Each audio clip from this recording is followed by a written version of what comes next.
Embracing non-attachment, which is something that we all suffer with. We've all got attachments to something, and we cause a lot of our own suffering. And I know to some that's quite harsh reality, and it's not something that you want to accept. I was there. I was like, no, some things are out of my control. Yes and no. And when we've got these addictive behaviors, and this can be in anything, but I'm going to relate it to more food because my channel is mostly about raw lifestyle, but it can be related to any parts of our lifestyle, and attachments to people, things, circumstances.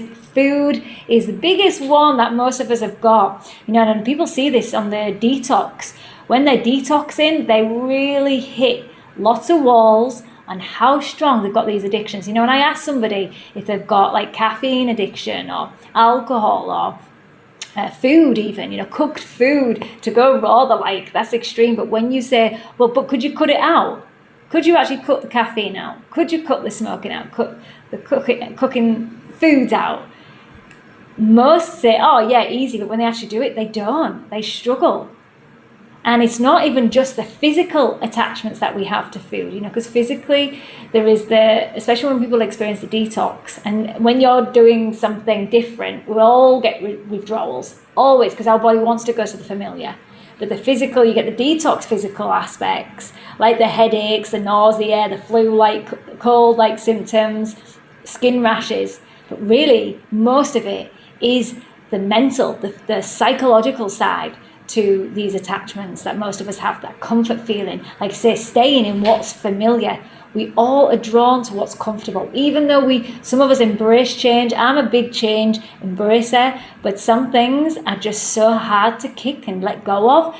Just for example, when I used to have like this chocolate, I used to have a huge chocolate addiction, and I didn't know what it was. I thought I just always crave chocolate, and when I was like eating healthy, it's because I know that my body is a fruit eater, sugar eater, but getting it from the wrong source. But actually there's a deeper layer to that. It's what am I doing it for? Am I suppressing? What attachments have I got? Why am I doing it? When I'm coming home stressed from work, is it because I've had a stressful day, stressful car drive, in the traffic? I used to be, and still at times, not great at drive when I'm driving, with the road rage with crazy drivers, especially here in Thailand. But when you realize these are holding us back, these attachments, if you can just cut them out for a short period, just see how your life changes. I've seen it for so many of my clients, myself. I like to experiment. I like to see how things make me feel. Trial stuff. If something is keeping me stuck, attached, then I'll cut it out and see how I feel. I don't want to be addicted to things unless they're healthy, unless they're moving me forward, unless they're expanding my heart, my soul, because that's how I move these days. I don't move from the external, the outside things. I move because of how it feels in my heart and my soul. And that's why I am where I am now. I feel like why I do my rituals, I live this lifestyle, because I want not only to feel good, but I also want to move in a space where everything is much more simple, more in alignment, more fulfilling.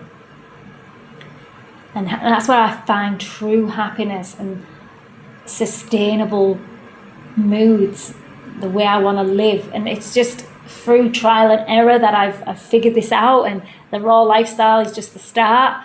Helps me release, if you have to initially at first, when you cut something out, replace it with something. Replace it, like for example, if you're having a morning coffee, replace it with a green juice or lemon water. How powerful is lemon water? So hydrating, alkalizing to the body. Starts your day off on the right foot, starts off good. Cut something out that you may not feel like you think you've got an addiction until you cut it out. Do that, try it for a month and see how you feel. Tweak your lifestyle. There's so many hacks out there that I've tried, but the main one that I find is the most long-term sustainable is eating raw foods. Eating raw foods has helped me move, like I said, in ways that I've never ever moved before, and it took time to get to that. but alongside a meditation practice so that I can slow down my thoughts and not be the reactor, that instant reactor. I can observe, I can sit and be and watch and see my patterns that are not serving me. There's plenty of times where I've been in a stressful state, and then I've eaten so much, binged out so that I'm sedated. Yeah, in that temporary moment, I'm sedated, I'm numb. But then I've gained weight because I do it often, and because I know that is the thing that I've created a habit and kept doing and kept repeating. And I want to be about breaking these cycles that aren't serving us and building in these healthy attachments. But in general, non-attachment to just life in the way it unfolds is a beautiful way to live. Letting go, of these results. I see so many people in the business world, even in the raw lifestyle, they want results instantly. And don't get me wrong, even my programs, working with me, we get results fast. But we're so fixated on results and not who we're becoming and not the process. Cliche as it sounds, it really is about the process. The lessons we're learning on the way, or the feelings we're getting on the way, the expansion of the heart and the soul. When you've not got an attachment to results, to people, you can work within, inwards. You become a whole new person with new desires, more balance, more peace, is what we're all truly seeking. And when we're going outside of ourselves, this is why we've got the ups and downs, the turbulent times, the chaos. So let go of the need to fix and control everything. Because as Michael Beckwith would say, he said there's 3 ways of moving. The first way was the victim, poor me, especially when we come into like empowerment. Then there's we've got the law of attraction. We know we can manifest, we're co-creators, we can create, yes, we can create whatever life we want and truly desire. But then it's actually, no, we don't have any control. The universe will guide you, and that's why we've got the resistance. We're fighting against our natural process. So have these goals, have these desires, fine, but if they don't go in the way you want them, or the way that how you imagine them. There's lots of things in my life, even recently, everything that I've created, I've built, is not what I want anymore, or some of it's not what I want.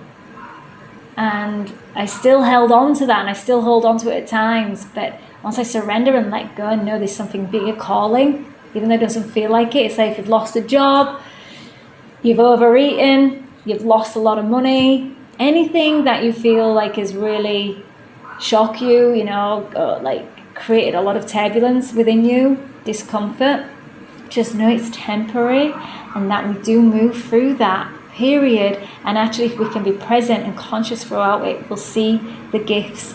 This world is messy. We've come here to learn and grow and not be just constantly being able to get what we want. And what I have realized for most of the time is that we don't truly know what we really want until we have these lessons. And just imagine all these lessons, these challenges are only there for us to see what we do and don't want. And as we evolve, it changes all the time. Once we accept that, that's when we can really just allow life to let it unfold as it should. I'm not saying give up, sit on, do nothing, but just less stress. Or no stress and no worry. I'd love to be in that place myself, but I'm not. But just surrendering more. Isn't that a better way to live? Just do what you can, meet the universe halfway, and let it unfold how it should. If we can live in that and let things come up and it hasn't gone your way, hasn't gone the way you've looked, but you've gone, okay, there's something better. There's something better emerging here. I don't know what it is right now, but I'm accepting that this is change and this is inevitable and it's all part of this experience. It's got to be messy. Learn to accept messy. That's one thing that I would say has really helped me in this grievance right now. The messiness of a breakup, the messiness of a death of a friend. What comes with that. So much heartache, so much pain. It's one of the hardest things I think most of us all go through, isn't it? And I don't know exactly what the gifts are, but right now I'm seeing it as celebrate life.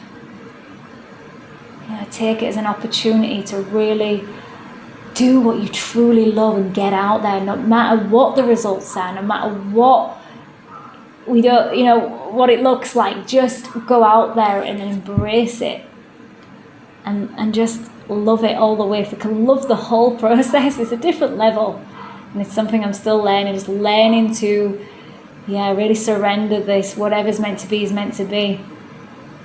And I think that's the way I want to move and live my life, and that's the focus. So if you want any support, you want to dig deeper on your challenges and these blocks that you've got and help you surrender more, step into your power in this alignment of the heart and the soul, then join my Rawlicious membership. That information's in the description on my website, rawliciousyou.com. If you like this video, thumbs up. If you haven't already, subscribe, and also turn on the bell notification to be notified of when my next videos are. Be, feel, and stay Rawlicious.